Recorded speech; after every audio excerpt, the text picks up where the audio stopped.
بسم الله الرحمن الرحيم الحمد لله الذي أنزل على عبده الكتاب ولم يجعل له عوجا قيما لينذر بأسا شديدا من لدنه ويبشر المؤمنين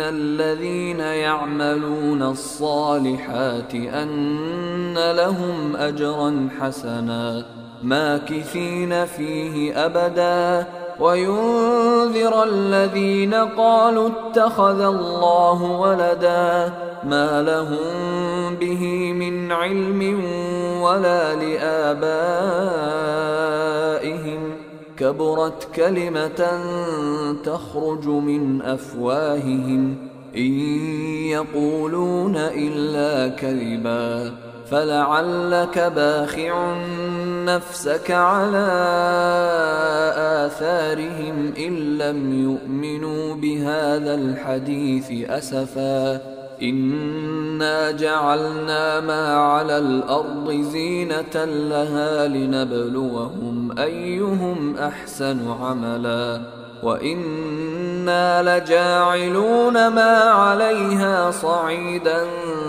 جرزا أم حسبت أن أصحاب الكهف والرقيم كانوا من آياتنا عجبا إذ أوى الفتية إلى الكهف فقالوا ربنا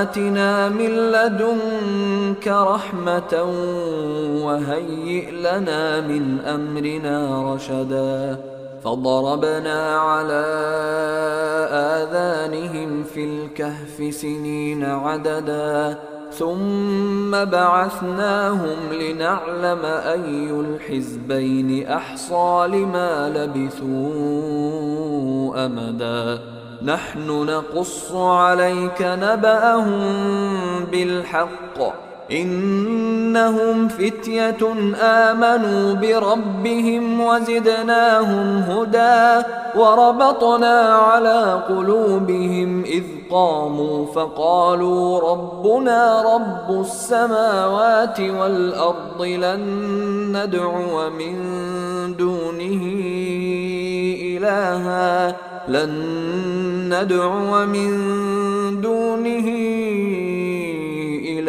لقد قلنا إذا شططا هؤلاء قومنا اتخذوا من دونه آلهة لولا يأتون عليهم بسلطان بين فمن أظلم ممن افترى على الله كذبا وإذ اعتزلتموهم وما يعبدون إلا الله فأووا إلى الكهف ينشر لكم ربكم من رحمته ويهيئ لكم من أمركم مرفقا وترى الشمس إذا طلعت تزاور عن كهفهم ذات اليمين وإذا غربت تقرضهم ذات الشمال وهم في فجوة منه ذلك من آيات الله من يهد الله فهو المهتد ومن يضلل فلن تجد له وليا مرشدا بسم الله الرحمن الرحيم السلام عليكم ورحمة الله وبركاته الحمد لله نحمده ونستعينه ونستغفره ونعوذ بالله من شرور أنفسنا ومن سيئات أعمالنا من يهده الله فلا مضل له ومن يضلل فلا هادي له أشهد أن لا إله إلا الله وحده لا شريك له وأشهد أن محمدا عبده ورسوله الذي لا نبي بعده قال الله تعالى في كتابه الكريم A'udzu billahi minasyaitonir rajim. Ya ayyuhalladzina amanu taqullaha haqqa tuqatih wa la tamutunna illa wa antum muslimun. Wa qala aidan innas salata kana 'alal mu'minina kitaban mawquta. Wa qala Nabi sallallahu alaihi wasallam may yuridillahu bihi khairan yufaqihu fid din. Amma ba'd. Pemirsa yang dirahmati Allah Subhanahu wa taala, kita tak lupa untuk selalu memanjatkan puja dan puji syukur kepada Allah Subhanahu wa taala yang telah memberikan kita nikmatul iman dan Islam. Nikmat yang mana kita tidak bisa masuk surga kecuali dengan iman. Dengan iman yang diberikan Allah Subhanahu wa taala kepada kita. Karena dengan keimanan kita bisa masuk surga. Dengan keimanan kita bisa memantapkan diri untuk selalu beribadah kepada Allah Subhanahu wa taala. Tanpa keimanan tidak bisa ibadah. Tanpa keimanan kita tidak bisa mengorbankan sesuatu untuk beribadah kepada Allah Subhanahu wa taala dengan ikhlas. Kemudian salawat serta salam mudah-mudahan selalu tercurahkan kepada Nabi kita Muhammad sallallahu alaihi wasallam, para sahabatnya, para keluarganya, dan orang-orang yang selalu setia mengikuti jejak beliau sampai akhir zaman. Ikhwatu fiddin rahimakumullah. Pada kesempatan kali ini kita akan melanjutkan kajian kita tentang kajian fikih, tentang kajian rutin fikih, yang mana kita sekarang telah sampai di bab salat dan sampai di furudus shalah, yaitu fardunya salat. Kita telah menjelaskan tentang pengertian salat, syaratnya salat, fadilah salat, kemudian tentang dalil-dalil yang menjelaskan tentang fadilah salat. Pada kesempatan kali ini kita akan menjelaskan tentang furudus shalah, fardunya salat. Atau bisa kita katakan adalah rukunnya salat. Ya, fardunya salat atau bisa kita katakan adalah rukunnya salat.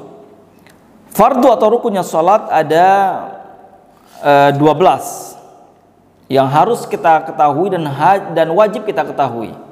Kita ketahui dan kita fahami, kemudian kita amalkan. Jangan sampai fardu salat tersebut kita tinggalkan dengan sengaja ataupun lupa, ataupun kita tinggalkan dengan lalai. Jangan sampai. Bahkan sebagian para ulama apabila fardu atau rukun salat ditinggalkan entah sengaja ataupun lupa, maka harus diulangi salatnya. Harus diulangi salatnya.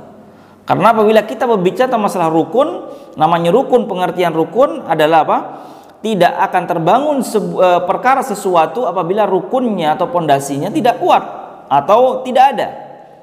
Maka perkara tersebut cuma-cuma atau tidak sah.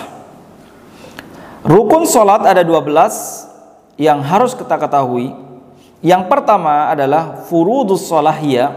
Rukun-rukun salat adalah, yang pertama ada al-qiyamu fil fariidati lil qadir alaih, yaitu kita berdiri, ya, kita salat 5 waktu yang wajib tersebut dengan berdiri.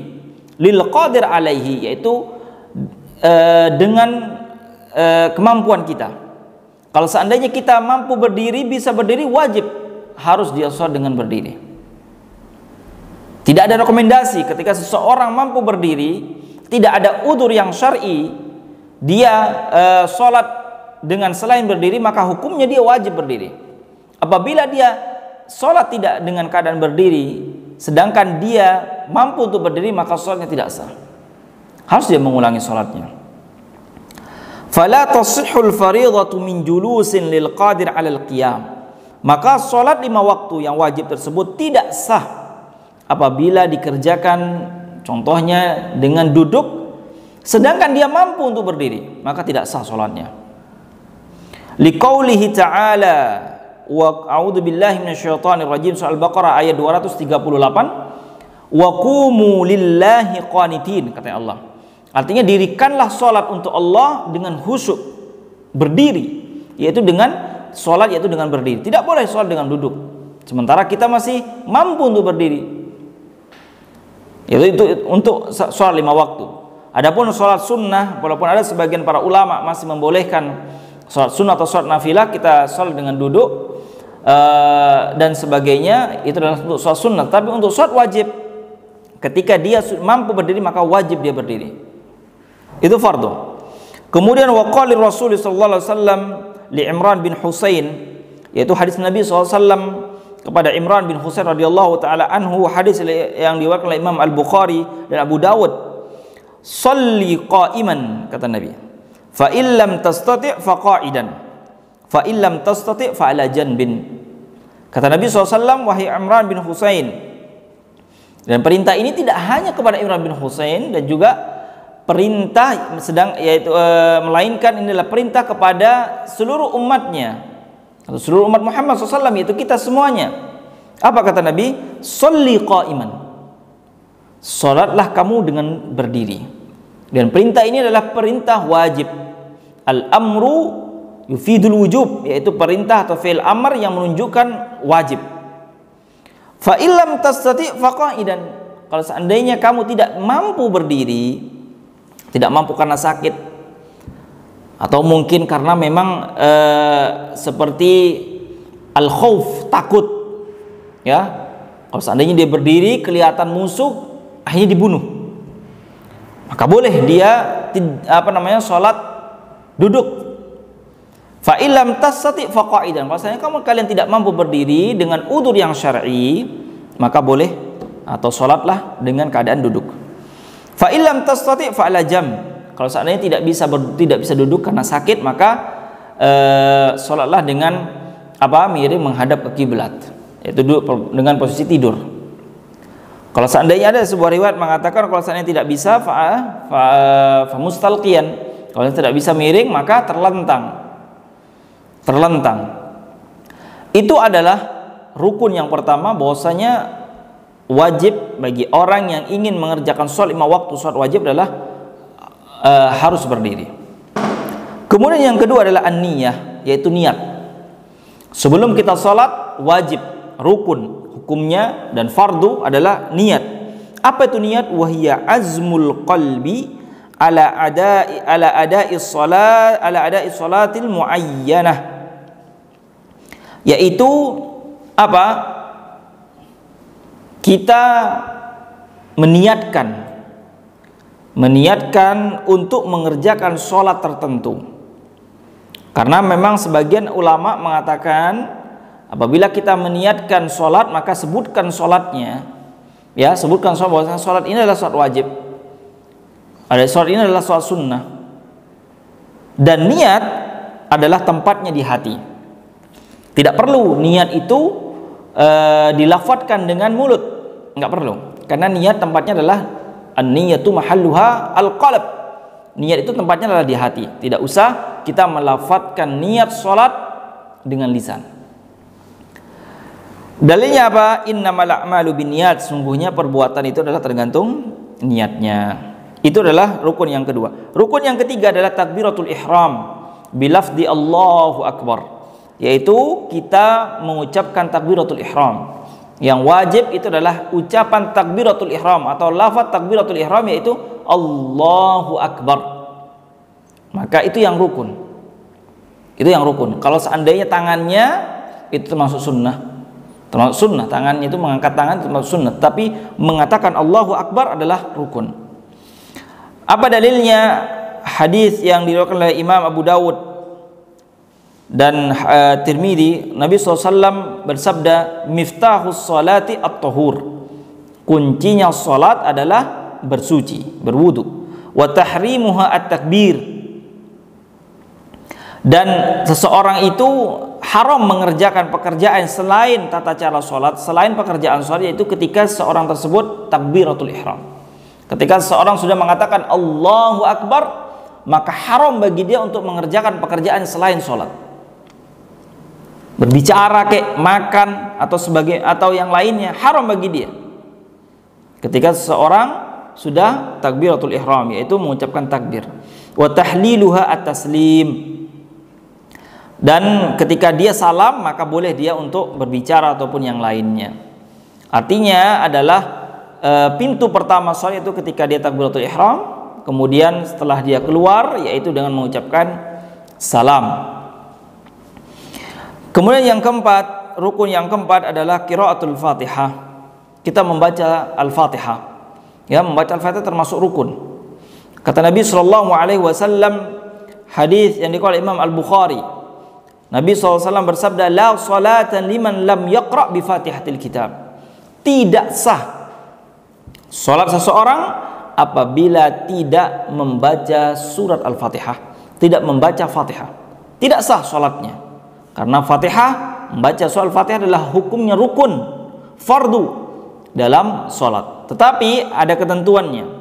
Ghaira annaha tasqutu anil ma'mumi idza jahara imamuhu bil qiraah. Adapun kewajiban membaca surat Al-Fatihah itu tidak berlaku bagi seorang makmum, yaitu ketika mendengar imam membaca surat yang keras. Ya, maka bagi makmum tidak wajib membaca surat Al-Fatihah. Kenapa? Id innahu ma'murun bil insati li qiraati imamihi. Karena seorang makmum itu diperintahkan untuk diam. Diamnya apa? Untuk memperhatikan dan mendengarkan bacaan imam. Itu yang diperintahkan.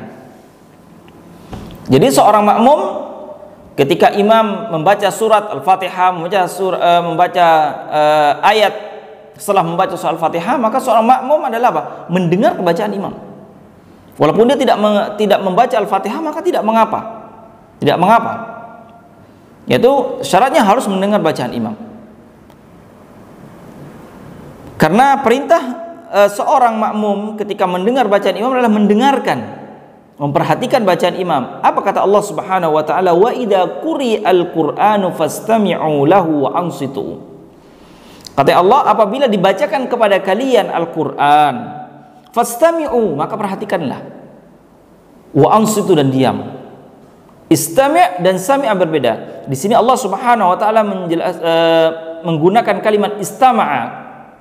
Dalam bahasa Arab perbedaan antara istama'a dan sami'a. Kalau sami'a artinya mendengar. Mendengar saja, mendengar. Tapi kalau istama'a artinya dia memperhatikan. Memperhatikan bacaannya. Itu adalah perintah makmum.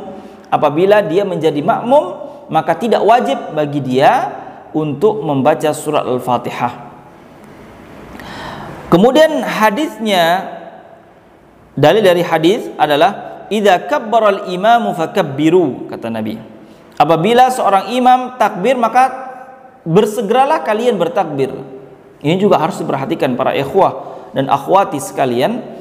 Apabila seorang imam sudah mulai takbir, maka bersegeralah kita untuk bertakbir. Jangan kebanyakan orang imam sudah takbir masih saja ngobrol sama temannya, masih saja mengerjakan perkara hal-hal yang di luar perkara sholat.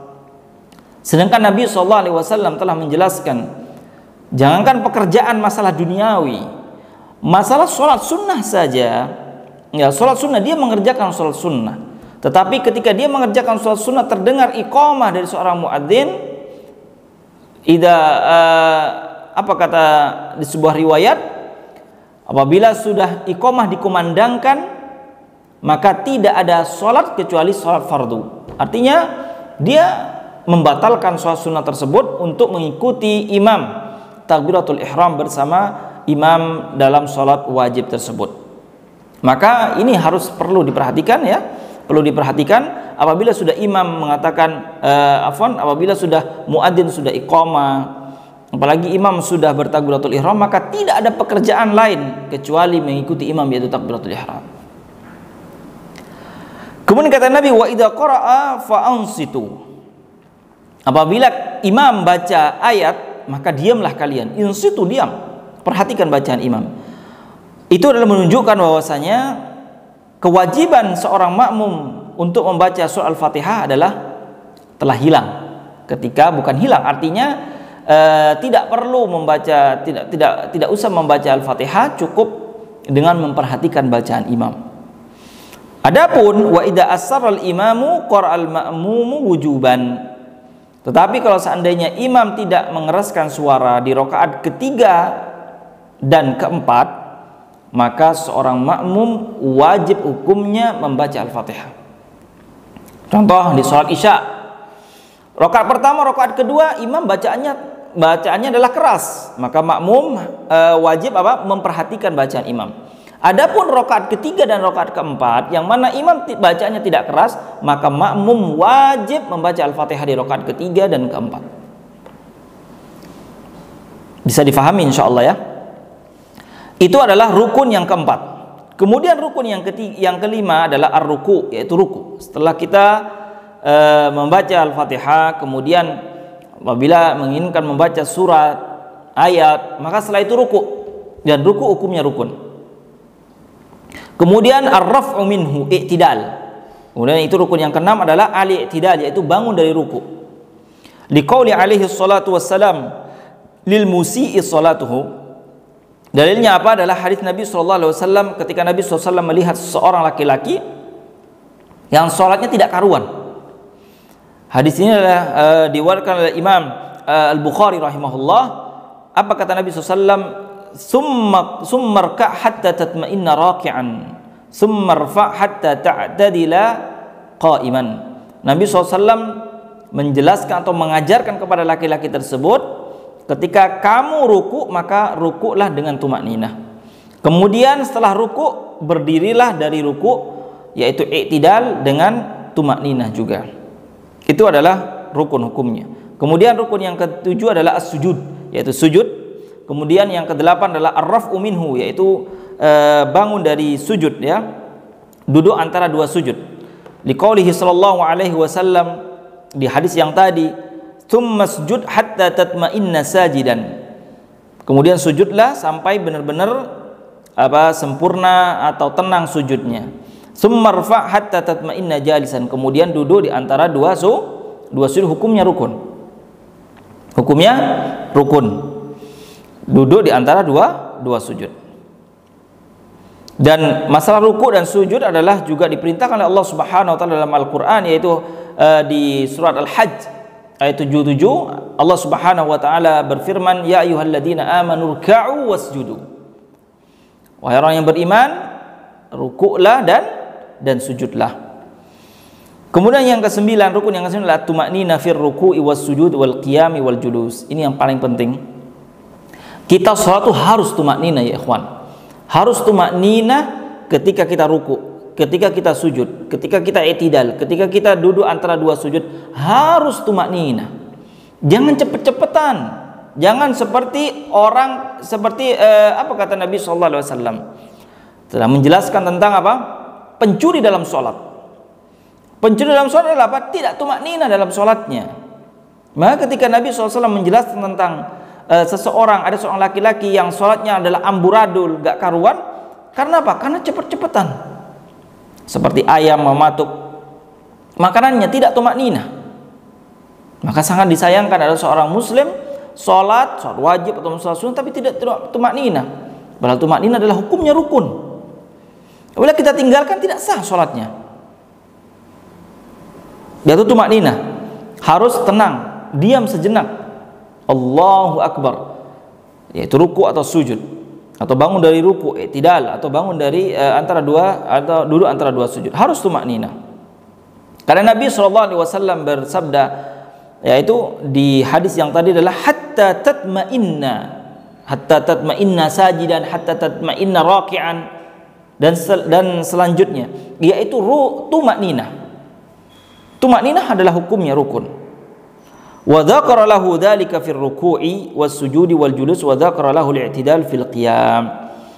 Wa haqiqatu tumakninah, yang disebut tumakninah itu apa? Adalah ayyam kutar raki'u was sajidu wal jalisu awil qa'imu ba'da istiqrari a'dha'ihi zamanan biqadri ma yaqul subhana rabbiyal azim marratan wahidah. Hakikat tumakninah yaitu seseorang yang sholat itu ketika sujud, ketika ruku, ketika sujud, ketika i'tidal, atau ketika duduk antara dua sujud, yaitu apa? Dia berdiam sejenak. Jangan cepat-cepat pindah ke rukun yang lain sebelum dia memastikan diri diam sejenak dengan tumakninah atau dengan tenang. Yaitu waktunya apa? Kapan seorang itu dikatakan tumakninah? Yaitu ketika dia membaca satu tasbih, yaitu subhana rabbiyal azim, maka itu namanya tumakninah. Itu adalah haddul wajib. Tumakninah yang wajib adalah apa? Ketika seorang itu membaca subhana rabbiyal azim. Apabila lebih dari itu, maka hukumnya sunnah. Makanya membaca subhan rabbil azimi wa bihamdi dan sebagainya, satu yang wajib, kalau melebihi sampai 3 adalah hukumnya sunnah. Itu adalah tumakninah. Tumakninah, orang itu dikatakan tumakninah apabila dia sudah sekiranya bacaan subhan rabbil azimi dia selesai, maka dia telah tumakninah. Jangan sampai kita meniru saudara-saudara kita orang-orang muslimin tidak memperhatikan masalah ini. Salat sangat cepat sekali, rukuknya, sujudnya sangat cepat sekali, seperti orang dikejar maling. Janganlah kita menjadi maling dalam salat, kata Nabi SAW. Berhati-hatilah adalah seorang yang mencuri dalam salat, yaitu apa? Tidak tumakninah dalam salat. Itu harus berhati-hati, karena tumakninah adalah hukumnya rukun, dan rukun apabila kita tinggalkan dengan sengaja, maka batal sholatnya. Buat apa kita sholat kalau seandainya pada hakikatnya sholatnya rusak? Karena apa? Karena meninggalkan rukun, yaitu tumakninah tadi. Itu yang banyak dari kaum muslimin tidak memperhatikan masalah, yaitu tumakninah. Ya, sangat pengen cepat selesai dari sholatnya. Padahal maksud tumakninah adalah karena agar engkau menghayati bacaannya. Ketika bertasbih kepada Allah Subhanahu, menghayati bahwasanya tasbih itu adalah benar-benar dia mensucikan Allah Subhanahu wa taala. Apabila dia cepat-cepat atau pengen cepat selesai, maka makna tersebut dia tidak dapat, hanya rusak salatnya. Itu adalah rukun yang ke-9. Rukun yang ke-10 adalah as-salam, yaitu kita salam, ya, kita salam, dan yang wajib adalah salam ke kanan. Itu yang wajib. Adapun yang ke kiri itu para ulama mengatakan hukumnya sunnah, dan sebagian mengatakan hukumnya sunnah. Jadi salam yang mengatakan salat seorang sudah selesai, yaitu ketika dia salam ke kanan. Kemudian yang ke-11 adalah al-julus lis-salam, ya, kita duduk untuk salam tadi. Fala yakhruju minas salati bighairi salami wa la yusallimu illa wa huwa jalisun liqauli alaihi salatu wassalam wa tahliluha at-taslim. Janganlah kalian keluar dari salat melainkan kalian sudah salam, dan salam itu adalah ketika kamu dalam keadaan duduk, yaitu duduk setelah tahiyatul akhir. Kemudian yang ke-12 adalah tartib bainal arkan, yaitu urut, ya, dari tadi tuh, dari qiyam, berdiri, kemudian niat dan seterusnya harus urut. Membaca Al-Fatihah, takbiratul ihram, kemudian membaca Al-Fatihah.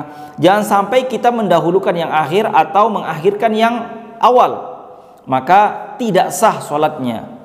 Seperti fala yaqra'ul Fatihah qabla takbiratul ihram, dia tidak membaca surah Al-Fatihah sebelum takbiratul ihram, atau dia membaca Al-Fatihah dulu sebelum takbiratul ihram. Artinya mendahului yang akhir dan mengakhirkan yang awal. Wala yasudu qabla ayyarka, janganlah kalian sujud sebelum kalian ruku, jangan mendahului sujud kemudian ruku. Id hayatus salati khufidat anir Rasul sallallahu alaihi wasallam, karena tata cara salat itu Rasulullah SAW langsung yang mengajarkan, seperti itu Rasulullah SAW. Maka kata Nabi SAW ketika mengajarkan tata cara salat kepada para sahabat, apa kata Nabi SAW? Sallu kama ra'aitumuni usalli, kata Nabi. Hadis dari Imam Bukhari. Salatlah kalian sebagaimana kalian melihat aku salat. Artinya tata cara salat harus seperti apa yang Nabi SAW ajarkan, yaitu tartib, harus urut, jangan sampai seperti tadi, yaitu mengakhirkan yang awal dan mengawali yang akhir dan sebagainya. Fala yajuzu taqdimul mutaakhir fiha dan seterusnya. Kita wajib tartib. Itu adalah rukun-rukun salat. Ya, insyaallah pada pertemuan berikutnya kita akan menjelaskan sunnah-sunnah salat.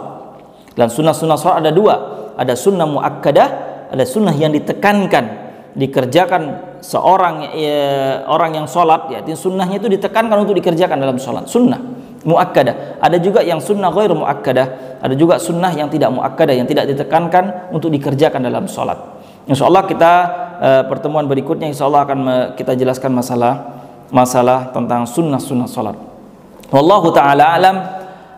Mungkin hanya ini yang dapat Anda sampaikan, mudah-mudahan bermanfaat bagi kita semuanya. Apabila ada pertanyaan seperti biasa bisa antum hubungi nomor yang sudah tertera di bawah yang sudah disediakan oleh official kami. Mudah-mudahan kita menjadi orang-orang yang selalu diterima amalan, yaitu salat kita oleh Allah Subhanahu wa taala. Baik, subhanakallahumma bihamdika asyhadu an la ilaha illa anta astaghfiruka wa atubu ilaik. Assalamualaikum warahmatullahi wabarakatuh.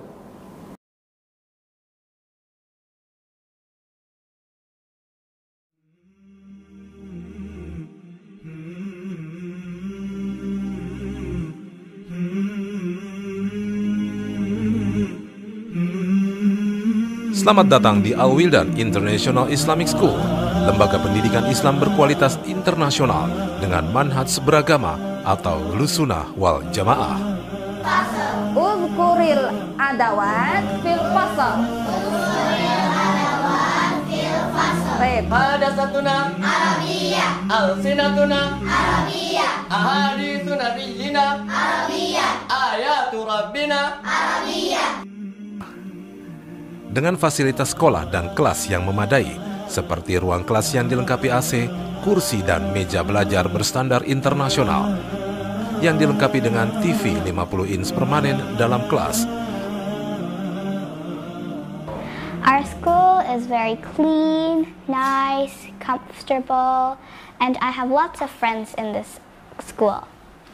And I'm very happy that I could study together with my friends in this school.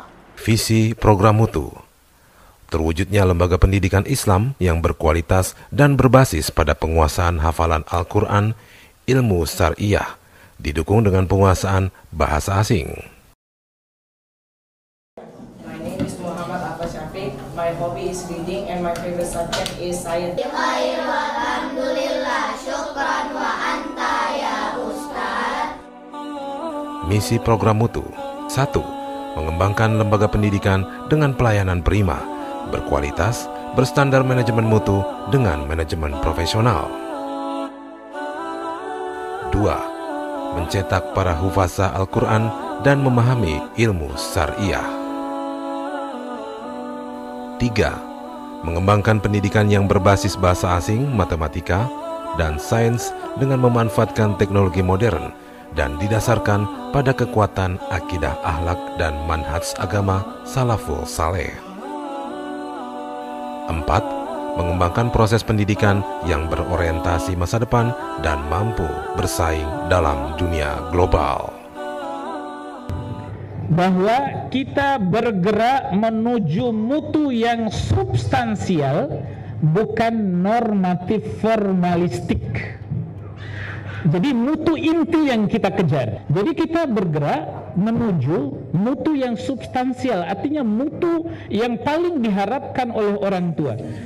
Laboratorium komputer, bahasa, MIPA, musola, perpustakaan, lapangan olahraga, kantin, dan masjid yang berdampingan dengan gedung sekolah menjadikan kegiatan belajar mengajar semakin menarik dan menyenangkan. Sehingga walaupun dengan sistem full day school, serasa seperti suasana di rumah yang menyenangkan.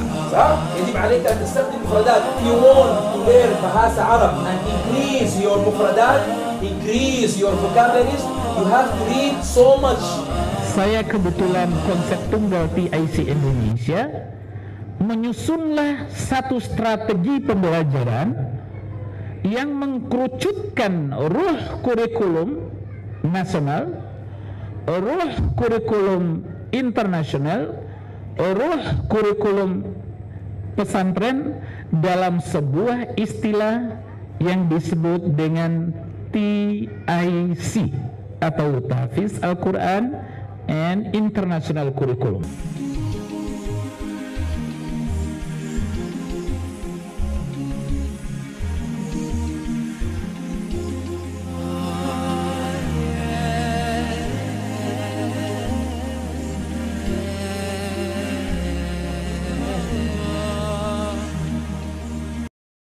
أعوذ بالله من الشيطان الرجيم. بسم الله الرحمن الرحيم.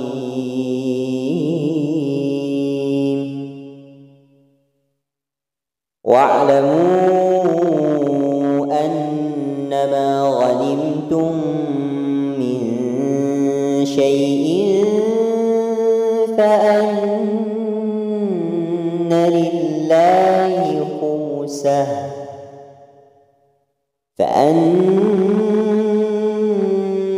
لله خمسه وللرسول ولذي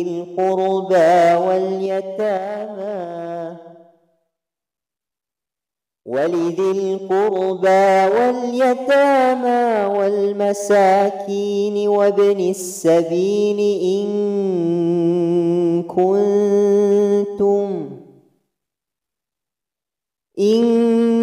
كنتم آمنتم بالله وما أنزلنا على عبدنا يوم الفرقان يوم التقى الجمعان والله على كل شيء قدير. إذ أنتم بالعدوة الدنيا وهم بالعدوة القصوى والركب أسفل منكم ولو تواعدتم لاختلفتم في الميعاد ولكن ليقضي الله أمرا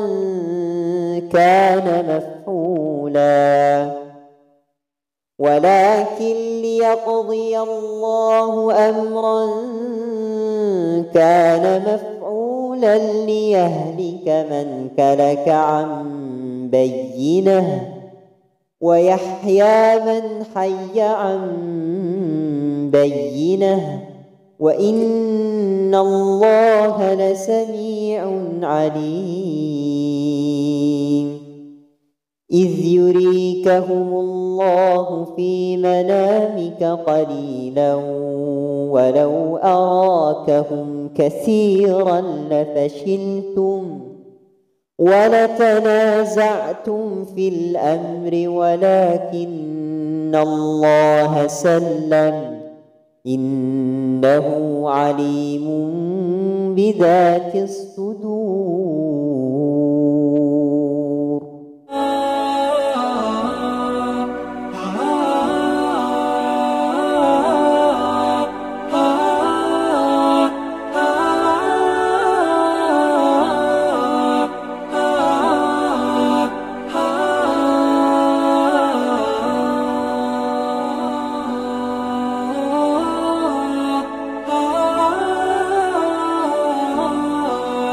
ah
المتسابق عبد المجيد السماوي من اليمن، ويقرأ برواية حفص عن عاصم.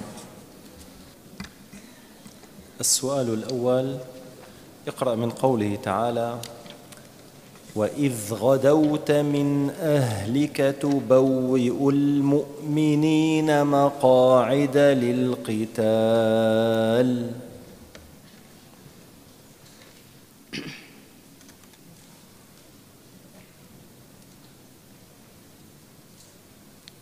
أعوذ بالله من الشيطان الرجيم. بسم الله الرحمن الرحيم.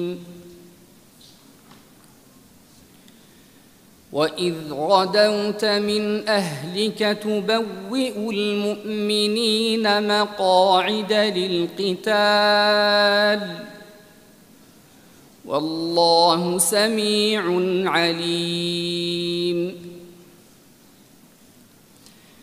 إذ هم الطائفتان منكم أن تفشلا والله وليهما وعلى الله فليتوكل المؤمنون.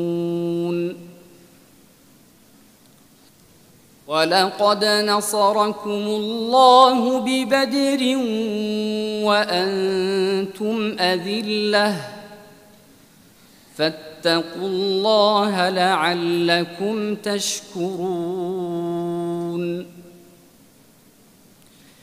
إذ تقول للمؤمنين ألن يكفيكم أن يمدكم ربكم ب3,000 من الملائكة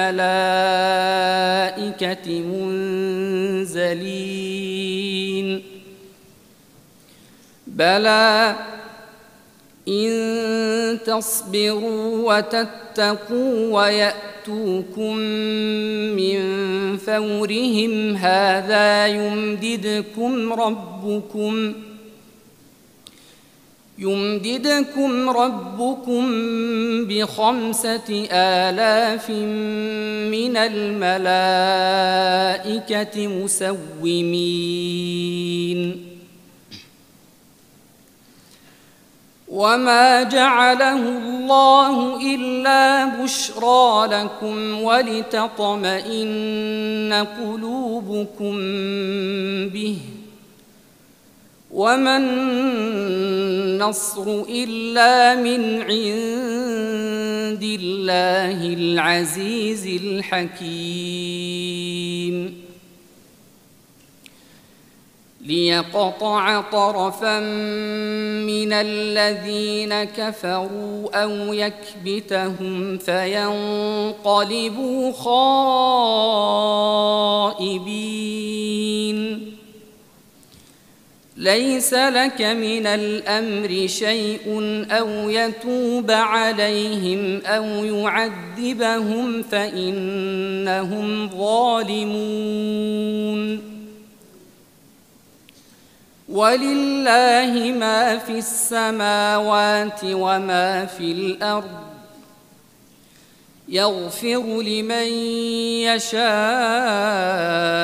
ويعذب من يشاء والله غفور رحيم. يا أيها الذين آمنوا لا تأكلوا الربا أضعافا مضاعفة واتقوا الله لعلكم تفلحون. واتقوا النار التي أعدت للكافرين وأطيعوا الله والرسول لعلكم ترحمون. بارك الله بك.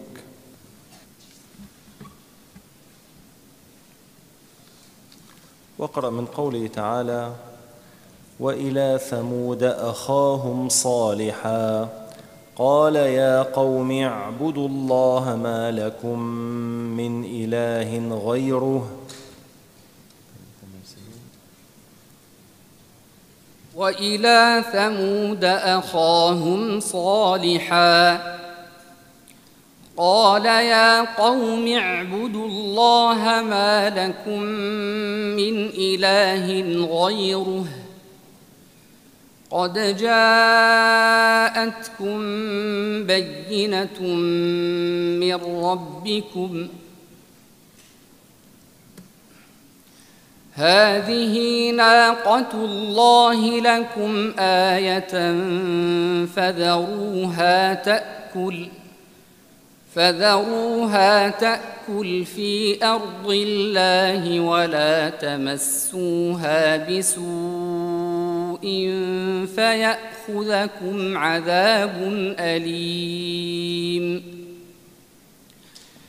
واذكروا إذ جعلكم خلفاء من بعد عاد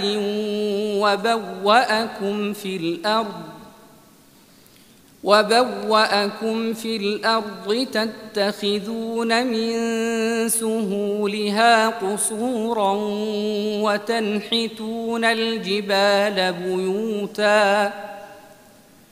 وتنحتون الجبال بيوتا فاذكروا آلاء الله ولا تعثوا في الأرض مفسدين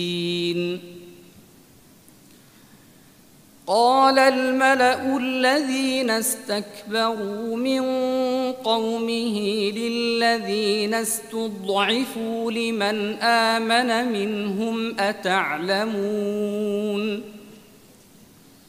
أتعلمون أن صالحا مرسل من ربه قالوا إنا بما أرسل به مؤمنون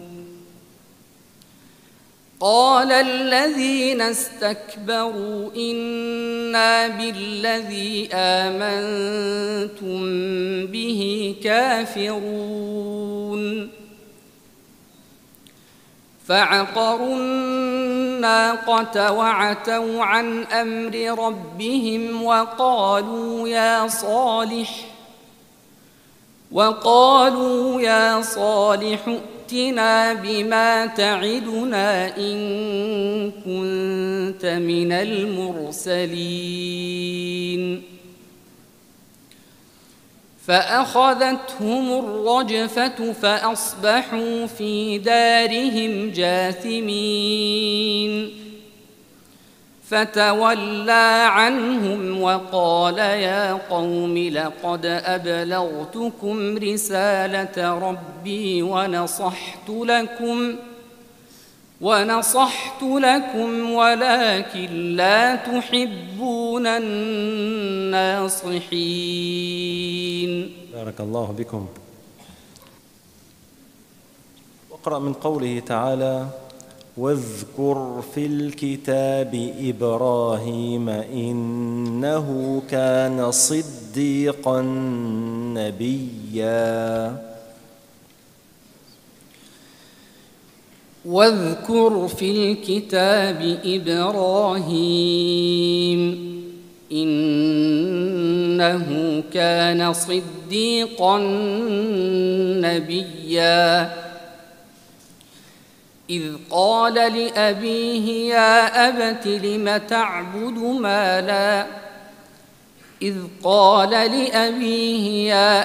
لم تعبد ما لا يسمع ولا يبصر ولا يغني عنك شيئا يا أبت إني قد جاءني من العلم ما لم يأتك فاتبعني أهدك صراطا سويا يا أبت لا تعبد الشيطان إن الشيطان كان للرحمن عصيا يا أبت إني أخاف أن يمسك عذاب من الرحمن فتكون للشيطان وليا قال أراغب أنت عن آلهتي يا إبراهيم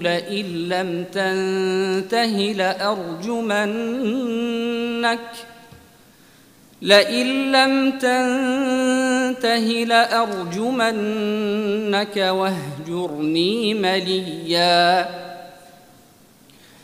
قال سلام عليك سأستغفر لك ربي إنه كان بي حفيا وأعتزلكم وما تدعون من دون الله وأدعو ربي عسى ألا أكون بدعاء ربي شقيا فلما اعتزلهم وما يعبدون من دون الله وهبنا له إسحاق ويعقوب وكلا جعلنا نبيا ووهبنا لهم من رحمتنا وجعلنا لهم لسان صدق عليا واذكر في الكتاب موسى إنه كان مخلصا وكان رسولا نبيا وناديناه من جانب الطور الأيمن وقربناه نجيا ووهبنا له من رحمتنا أخاه هارون نبيا بارك الله بكم.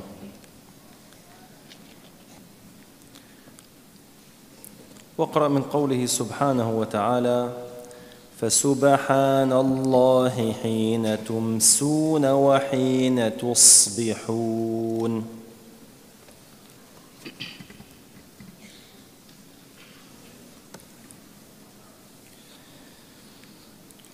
فسبحان الله حين تمسون وحين تصبحون وله الحمد في السماوات والأرض وعشيا وحين تظهرون يخرج الحي من الميت ويخرج الميت من الحي ويحيي الأرض بعد موتها وكذلك تخرجون ومن آياته أن خلقكم من تراب ثم إذا أنتم بشر تنتشرون ومن آياته أن خلق لكم من أنفسكم أزواجا لتسكنوا إليها وجعل بينكم مودة ورحمة إن في ذلك لآيات لقوم يتفكرون ومن آياته خلق السماوات والأرض واختلاف ألسنتكم وألوانكم إن في ذلك لآيات للعالمين ومن آياته منامكم بالليل والنهار وابتغاؤكم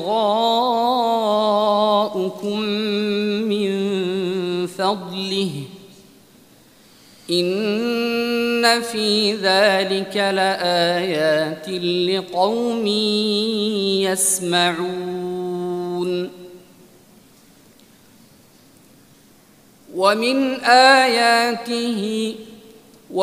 آياته يريكم البرق خوفا وطمعا وينزل من السماء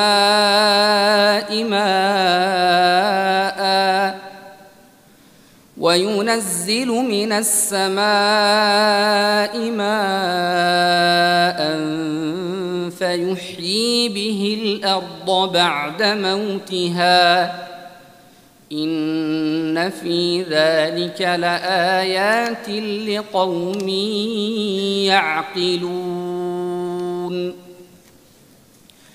ومن آياته أن تقوم السماء والأرض بأمره ثم إذا دعاكم دعوة من الأرض إذا أنتم تخرجون وله من في السماوات والأرض كل له قانتون. بارك الله بك. والسؤال الأخير: اقرأ من أول سورة الحشر. بسم الله الرحمن الرحيم.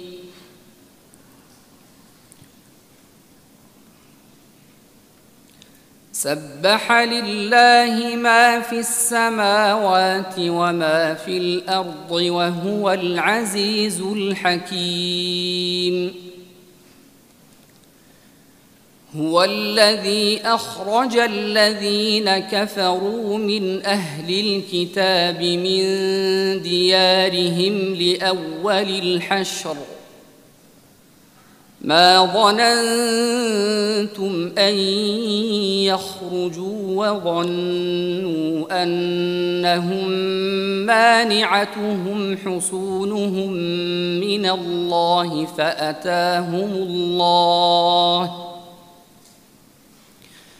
فأتاهم الله من حيث لم يحتسبوا وقذف في قلوبهم الرعب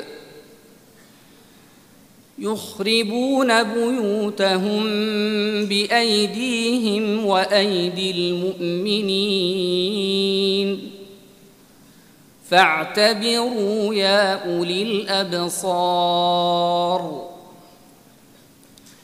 ولولا أن كتب الله عليهم الجلاء لعذبهم في الدنيا ولهم في الآخرة عذاب النار. ذلك بأنهم شاقوا الله ورسوله ومن يشاق الله فإن الله شديد العقاب. ما قطعتم من لينة أو تركتموها قائمة على أصولها فبإذن الله وليخزي الفاسقين. وما أفاء الله على رسوله منهم فما أوجفتم عليه من خيل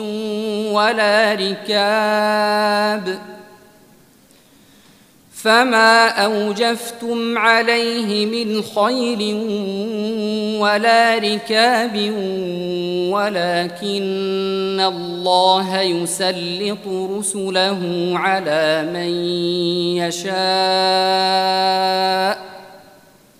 والله على كل شيء قدير. ما أفاء الله على رسوله من أهل القرى فلله وللرسول ولذي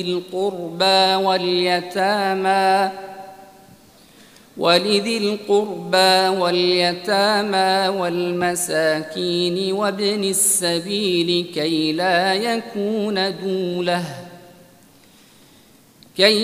يكون دولة بين الأغنياء